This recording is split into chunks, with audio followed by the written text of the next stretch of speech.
Notre orateur suivant est le professeur Jean-Clément Martin,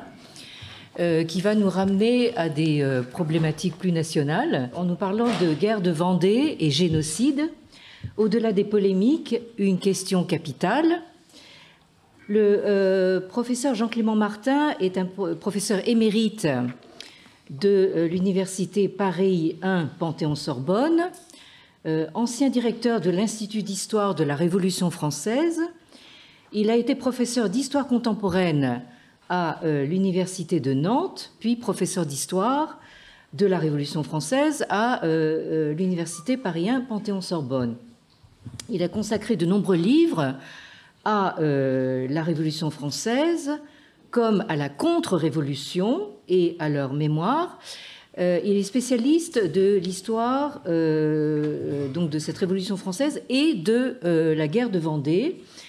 Il a notamment publié, alors je ne vais pas énumérer tous les ouvrages, ce serait trop long, mais on pourrait signaler donc La Vendée et la Révolution, paru en 2007, une nouvelle histoire de la Révolution française en 2012, ensuite un ouvrage consacré à Robespierre, La fabrication d'un monstre, La Vendée de la mémoire entre 1800 et 2018, paru en 2019, et enfin,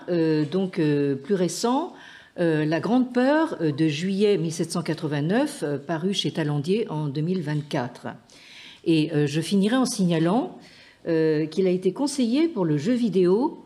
Assassin's Creed Unity. La parole est à vous. Merci Madame la Présidente.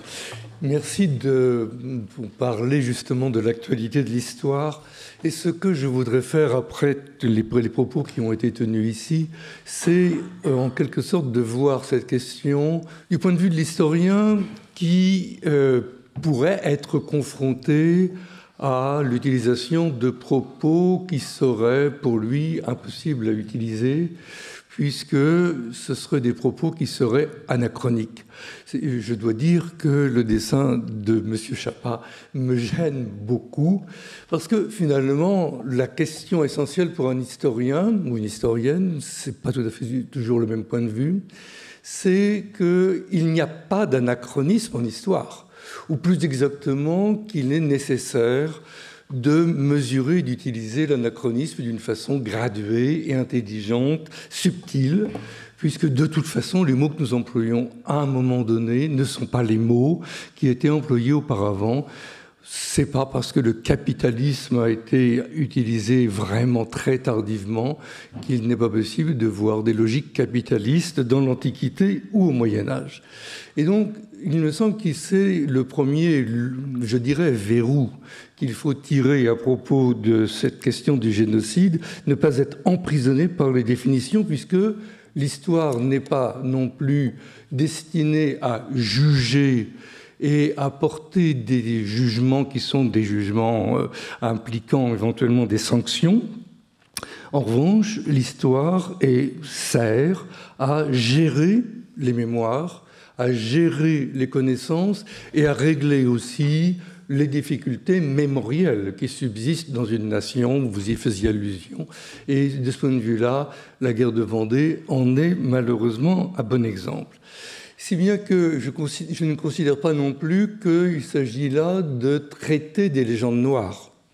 Le mot ne me plaît pas. Il me semble que c'est tout ça, ce serait un mot péjoratif. Si la question se pose, et si la question a été posée même d'une façon polémique, cette question était légitime, puisqu'il était nécessaire de pouvoir imaginer, d'inventer, de résoudre cette question mémorielle qui nous obsédait et qui nous obsède toujours. En cela, la question que je vous présente ici est une question d'actualité qui ne sera pas réglée juridiquement, enfin tout au moins j'espère qu'on n'engagera pas des procédures juridiques et politiques sur cette question-là. En revanche, il me semble nécessaire d'y revenir pour comprendre pourquoi nous en parlons. Et puis pour dire aussi que les faits que l'on peut proposer par l'étude historique sont des faits qui peuvent résoudre des problèmes et que même que cette présentation par l'histoire, par l'historien, permet, je dirais, d'éviter des contresens. D'éviter des contresens et de voir quelle est effectivement l'utilité d'un mot, et en l'occurrence de ce mot génocide. Il me semble malgré tout nécessaire très brièvement de présenter les faits. Présenter les faits dans leur brutalité. Présenter les faits, c'est tout simplement là la photographie d'une carte tirée d'un livre qui est paru en 2021, l'infographie de la Révolution française. La carte a été réalisée par le graphiste Julien Pelletier. Pour faire bref, très brièvement, je ne vais pas la commenter, mais vous la verrez tout le temps.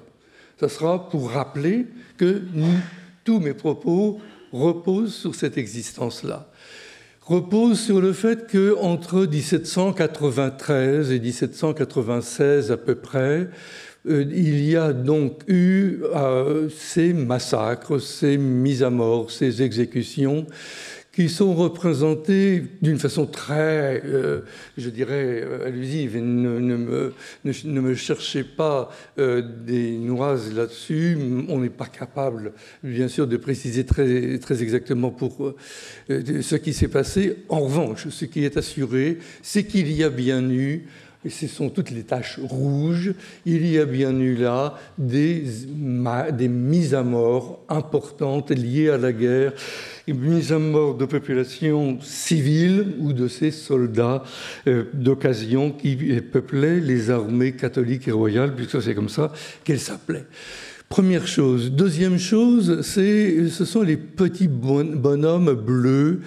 qui partent et qui rappellent que s'il y a bien eu ces massacres dans cette zone dont on parle régulièrement comme de la Vendée militaire, et je reviendrai sur le sens du terme dans 3 minutes, il y a eu également des individus, des milliers, des dizaines de milliers assurément, qui, forcés ou de leur propre volonté, sont partis de cette zone et qui ont été appelés les réfugiés de la Vendée.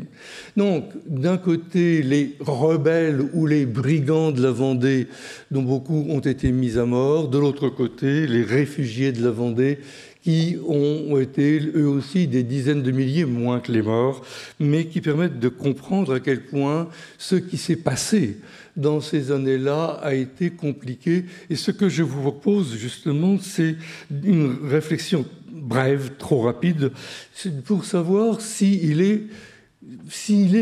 possible, s'il est surtout utile d'utiliser le mot génocide au regard de ce qui s'est effectivement passé. Un mot malgré tout pour bien préciser ma position, pour qu'il n'y ait pas d'ambiguïté sur le sujet non plus. Cette carte, je l'ai établie donc en fonction de tout ce qui a pu être rassemblé dans l'historiographie et ce qui a été aussi commémoré depuis une centaine d'années par des associations militantes comme le Souvenir vendéen. C'est ce rassemblement de faits ainsi qui est le fond de cette carte. La deuxième chose, c'est que mon propos est simple. Je suis depuis pratiquement 40 ans hostile à la qualification de génocide pour parler de ce qui s'est passé en Vendée de 1793 à 1796, et je persiste dans ma position. Je persiste dans ma position tout en insistant sur l'importance exceptionnelle du nombre des mises à mort pendant cette période. J'en ai fourni le chiffre très estimatif de 250 000 victimes qui a été rabaissé un peu par une sorte de consensus tacite en définitive entre spécialistes et antagonistes de cette question-là, autour de 200 000. Mais c'est bien de cela dont je parle et c'est de cela que sur lequel je travaille pour dire maintenant, pourquoi il n'est pas possible de parler de génocide? Pourquoi est-ce qu'il n'est pas possible de parler de génocide en 1793? Pour une raison qui me paraît absolument essentielle, c'est qu'il n'y avait pas de groupe il n'y avait en 1793 qui ont pu être identifiés et qu'il n'y avait pas du tout même d'utilisation du mot vendéen dans l'ouest de la France, et que ce qui se produit là, c'est que ce qu'on a appelé, ce que nous appelons toujours la guerre de Vendée, la guerre de la Vendée, c'est une guerre qui va créer une identité,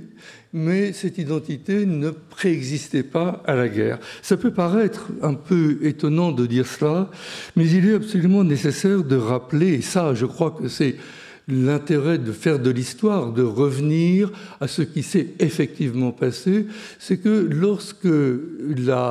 l'usage du mot « guerre de Vendée », l'usage des mots « les rebelles de la Vendée et des Deux-Sèvres » sont employés à partir de mars 1793, il s'applique tout simplement à la constatation et à l'explication d'une défaite qui vient de se produire dans le sud de la Loire, donc dans une zone qui appartenait à la Bretagne, au Poitou et au Maine, et une zone qui n'est pas identifiée, et une zone en revanche qui appartient à l'ensemble de ces zones qui se sont soulevées à partir de février-mars 1793 contre ce qui s'appelle la levée des 300 000 hommes et des zones qui sont hostiles depuis à peu près 2 ou 3 ans aux réformes religieuses et politiques de la Révolution. C'est-à-dire que si l'on veut chercher un groupe, il faudrait dire que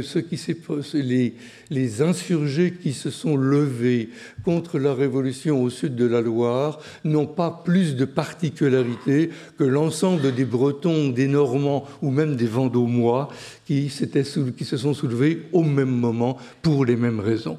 Il n'y avait pas donc de groupe ciblé en mars 1793, mais ce qui se produit dans le sud de la Loire en mars 1793 va être traduit lorsque une simple défaite, une défaite anecdotique, arrive portée par des députés, des représentants de mission, arrive à la Convention nationale qui est l'Assemblée, vous le savez, qui dirige le pays à ce moment-là. On se met à parler des rebelles de la Vendée en pensant qu'il y a là non seulement un soulèvement rural, mais aussi un arrangement, une complicité avec des Girondins, donc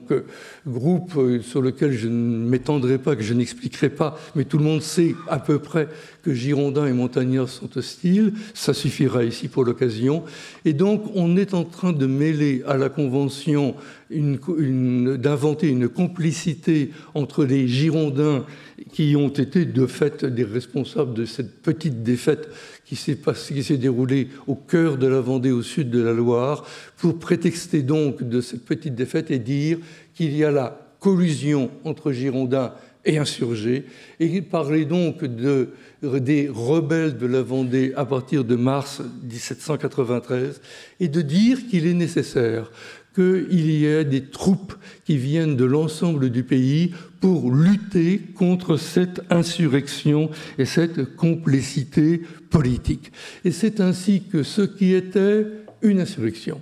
comme les autres, une insurrection comme celle, je l'ai dit très brièvement, qui venait d'avoir lieu dans tout l'ouest de la France. Grosso modo, un quart du pays se soulève au même moment, pour des raisons qui sont partagées par à peu près la moitié de la population française. Mais il aura suffi de cette petite défaite de mars 1793 pour que d'un seul coup, à Paris, on invente ces rebelles de la Vendée et des Deux-Sèvres, et même, on dira, des rebelles de la Vendée et des départements circumvoisins, ce qui est bien sûr trop long. Ça sera réduit à rebelles de la Vendée. On parlera aussi de la même façon de la guerre de Vendée. Et c'est ainsi qu'on rentre dans une guerre qui est portée là, et non pas, je dirais, par des intentions, mais qui est portée certainement par un courant, je dirais, interprétatif collectif, mais surtout qui est porté par les guerres civiles internes aux révolutionnaires entre eux. Et il me semble que c'est ça l'essentiel, c'est ça qui crée en définitive cette existence d'une d'un ennemi mythique qui va s'opposer à l'ensemble de la Révolution et qui mobilise les montagnards contre les Girondins, qui va mobiliser très rapidement les sans-culottes contre les montagnards. Et c'est de ce vide d'interprétation et aussi du vide de l'État que naît véritablement cette guerre très meurtrière qui naît d'un chaos, qui naît d'un vide politique. Et il me semble que c'est le deuxième point, je dirais, fondamental, qui incite aussi à dire qu'il n'est pas possible de parler de génocide, mais qu'il est bien nécessaire d'insister sur les responsabilités politique des uns et des autres. Et quand je dis responsabilité, c'est pour sortir un peu du débat que Henri Laurence avait lancé entre les intentionnalités et les circonstances. Il y a quelque chose d'autre dans ce qui se passe à ce moment-là, c'est qu'il y a bien là des jeux politiques et des jeux politiciens qui sont en train de tout confondre et qui sont en train, pour régler des comptes internes, d'engager l'ensemble du pays dans cette guerre qui est une guerre absolument abominable. Pour faire très rapidement, je dirais, donner des éléments de réflexion sur cette question-là, ça commence dès avril 1793, lorsqu'il est décidé depuis Paris qu'il y aura des troupes envoyées de toute la France, très symboliquement, dans le sud de la Loire contre ces fameux rebelles de la Vendée et des Deux-Sèvres, pour manifester l'unité de la nation. D'un mot, et vous me pardonnerez d'être aussi bref, il est évident que le rassemblement de troupes qui sont porteuses d'idéaux totalement opposés, avec des règles totalement différentes, et des gens qui aussi, on peut le dire, ne parlent pas tout à fait la même langue entre les Marseillais et les Strasbourgeois, provoque non pas un rassemblement positif, mais au contraire un chaos absolument abominable, qui explique tout simplement que d'avril à l'été 1793, ce sont les troupes des armées catholiques et royales qui sont les victorieuses sur le terrain, tout simplement parce qu'il n'y a pas d'unité en face de ces troupes, et parce qu'il y a même, et ça c'est quelque chose qui est absolument essentiel à comprendre, qu'il y a même des trahisons, disons le mot comme ça, des trahisons, puisque les armées commandées par les sans-culottes vont recevoir l'ordre de rétrograder lorsque des troupes des armées catholiques une avancent, pour que les troupes commandées par des généraux montagnards soient battues. Donc on est bien là dans une espèce de chose qui est quand même assez inimaginable, où ceux qui sont dans le même camp sont capables de laisser battre leurs compagnons d'armes pour justifier de leurs ambitions politiques et essayer de conquérir le pouvoir à Paris. C'est ça la réalité de cette guerre de Vendée. C'est ça qui explique ces chaos qui vont être considérables dans l'été et l'automne 1793, puisqu'il y aura là en quelque sorte aussi une autre chose. On va laisser depuis Paris les troupes sans culottes commettre littéralement je dirais la répression, je vais le dire comme ça, toute la répression possible des populations qui sont considérées comme vendéennes, qui sont liées au mouvement insurrectionnel contre Paris et qui sont surtout considérés par les généraux qui mènent ces colonnes comme des gens qui sont des catholiques, puisque c'est malgré tout un des éléments essentiels qui permet de juger et de condamner les personnes qui ont été faites prisonnières. Je parle là des hommes et des femmes. Et il y a ce moment qui est un des moments les plus dramatiques, c'est le moment de l'automne 1793, dans lequel il y a cette répression qui est extrêmement peu contrôlée, mais qui permet aussi aux troupes sans culottes d'être en quelque sorte affaiblies, et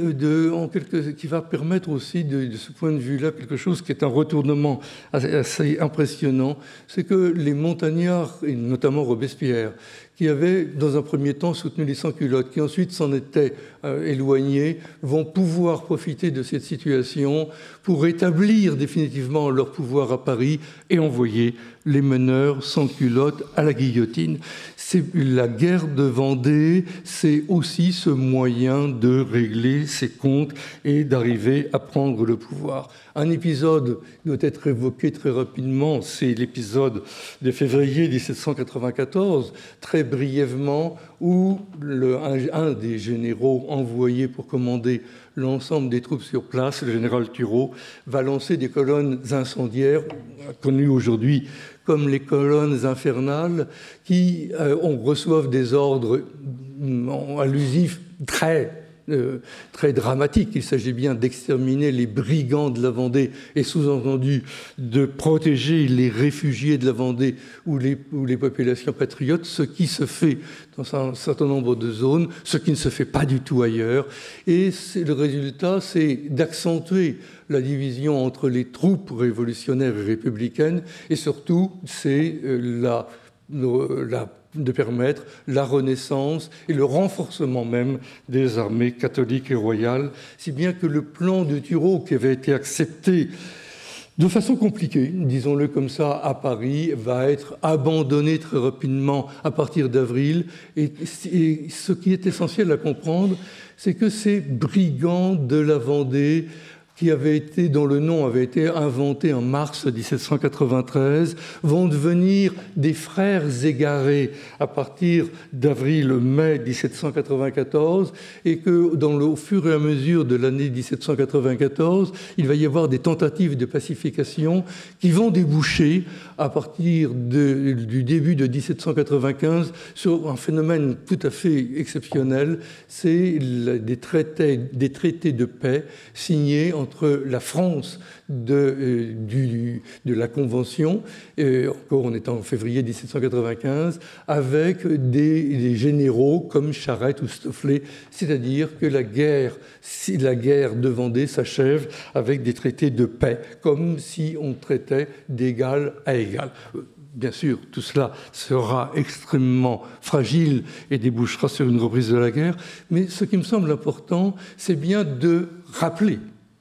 ces faits extraordinairement compliqués, ces faits qui sont liés aux divisions internes et ces faits qui ne permettent pas de dire que c'est au nom d'un groupe ni ethnique, ni politique, ni religieux qu'il y a eu le déclenchement de la guerre, mais bien dans cette conjonction tout à fait invraisemblable de lutte politique entre des républicains révolutionnaires qui ont utilisé une insurrection pour régler leurs comptes et prendre le pouvoir. Si l'on veut chercher dans la Révolution un exemple au moins de génocide, il me semble possible de le faire en s'intéressant aux quelques communes du Pays Basque, je pense à Sarra et Estassou, qui ont été, pour une partie d'entre elles, vidées de leur population. Il y a eu plusieurs milliers de Basques qui ont été envoyés parce que parlant basque. Donc là, il y a une véritable unité, au moins de langage et de communauté sociale, et qui ont été envoyés au moins jusqu'à Saint-Jean-de-Luz et Bordeaux, voire pour une partie d'entre eux au Cantal. Dans le Cantal pour travailler. Inutile de dire que cette question du génocide basque est une question polémique qui est encore aujourd'hui utilisée, mais il me semble aussi que ça serait nécessaire de s'y intéresser, je dirais, sérieusement, en tant qu'historien, pour vérifier la validité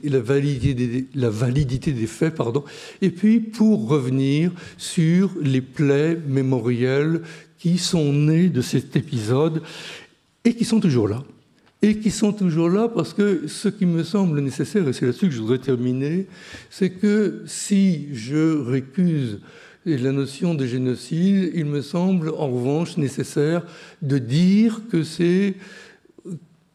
ce que nous avons à chercher tous ensemble, c'est une réflexion sur les mots que nous employons pour qualifier dans notre mémoire de ces faits et pour accepter d'intégrer ces faits dans la mémoire nationale, pour reconnaître d'une part que le résultat de la guerre de Vendée, c'est bien d'avoir créé un bloc vendéen divisé dans lui-même, qui couvre le sud de la Loire-Atlantique, le nord de la Vendée, une partie des Deux-Sèvres et la moitié à peu près du Maine-et-Loire. Mais pour ce groupe, il y a là indiscutablement une unité qui est encore visible dans le paysage, et je le dis absolument sans aucune envie de rentrer dans des polémiques ou de justifier telle ou telle position, mais tout simplement en tant qu'historien qui constate une chose, c'est la zone rurale la plus peuplée de France encore, et c'est la zone rurale dans laquelle il y a des industries rurales extrêmement vives que vous connaissez, même sans savoir que c'est né indirectement des conséquences de la guerre de Vendée. Donc il y a cette première chose, cette reconnaissance de cette naissance-là, d'une mémoire qui rentre mal dans la mémoire nationale, qui rentre mal et qui rentrait jusque dans les années 1960, finalement d'une façon un peu plus claire, puisque la guerre de Vendée était enseignée véritablement dans les écoles et les lycées, je dirais jusque dans les années 1950, dans l'enseignement public. Je dirais, j'en suis un témoin vivant. J'ai appris aussi ce qu'était le petit tambour bara lorsque j'étais dans une classe de primaire à la fin des années 50. Il me semble qu'il y a là quelque chose sur quoi il faut vraiment revenir. Et puis, ce qui me semble vraiment, c'est là vraiment le mot pour moi de la fin, c'est qu'il me semble que ce que je viens de vous dire, c'est aussi la reconnaissance qu'il n'y a pas des blocs qui ont divisé la France pendant la période révolutionnaire. Décidément, Clémenceau se trompe beaucoup. Et il est nécessaire, même au contraire, de tirer de la Révolution française une leçon politique sur les responsabilités politiques de ceux qui, à un moment donné, prennent le pouvoir et entament des instrumentalisations des idéologies et des groupes qui les suivent et qui les incarnent. Et ce qui me semble essentiel dans cette histoire-là, c'est d'accepter que ce sont les divisions mortelles entre révolutionnaires qui ont permis qu'il y ait ce chaos militaire et qui ont permis que des individus puissent s'arroger le droit, peut-être génocidaire, mais il me semble que c'est génocidaire contre les catholiques plus que contre un groupe ethnique ou politique même, mais bon, qui ont donc laissé des individus s'arroger des droits suprêmes et mettre à mort des individus. C'est ce vide politique qu'il est nécessaire de comprendre, parce que finalement nous vivons encore et toujours, et c'est quelque chose qui me préoccupe le plus, sur un certain nombre de connaissances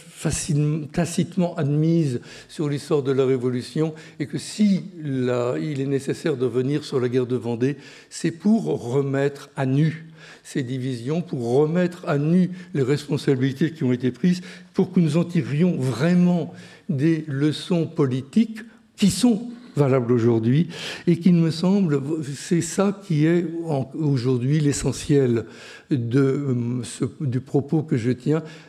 Qualifier de génocide ce qui s'est passé dans la guerre de Vendée, ça serait au contraire bloquer complètement le débat, ça serait renforcer des oppositions qui n'existent finalement que dans l'idéologie et qu'il ne faut pas masquer, parce que c'est ça qui a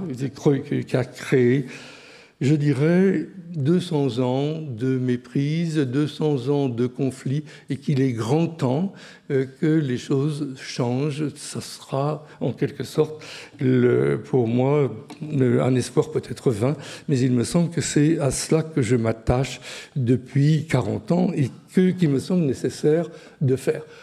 Dernier mot ultime enfin, mon propos, c'est aussi de rappeler que dans un débat qui vise à qualifier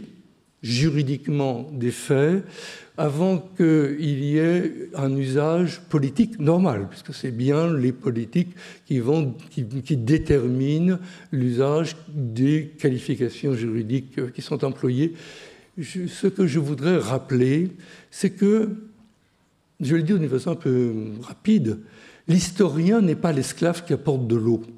ni aux juristes, ni aux politiques.